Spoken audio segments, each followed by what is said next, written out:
খেলোয়াড় হিসাবে সাকিবের নিরাপত্তার দায়িত্ব সরকারের, তবে রাজনৈতিক পরিচয়ের কারণে তার উপর জনগণের ক্ষোভ থাকলে নিরাপত্তা নিশ্চিত করা কঠিন, এমন মন্তব্য করেছেন ক্রীড়া উপদেষ্টা আসিফ মাহমুদ। ক্রিকেটার সাকিব আল হাসানকে তার রাজনৈতিক অবস্থানের বিষয়টি জনগণের সামনে স্পষ্ট করার আহ্বানও জানিয়েছেন তিনি। সচিবালয়ে ব্রিফিংয়ে ক্রীড়া উপদেষ্টা আরও বলেন, নিরাপত্তার অভাবে শেখ হাসিনাকেও দেশ ছেড়ে চলে যেতে হয়েছে। সাকিব হত্যা মামলায় জড়িত কিনা সে বিষয়টি তদন্ত করে দেখা হচ্ছে বলেও জানান আসিফ মাহমুদ।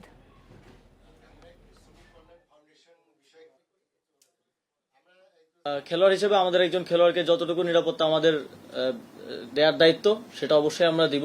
তিনি দেশে আসলে আমরা সেটা দিব, এবং তার নামে যে মামলাটা হয়েছে, হত্যা মামলা, সেটার বিষয়ে আমরা ইতিমধ্যেই বলেছি, ইতিমধ্যে আইন মন্ত্রণালয় বলেছে যে সংশ্লিষ্টতা না থাকলে প্রাথমিকভাবেই নামটা বাদ দেওয়া হবে।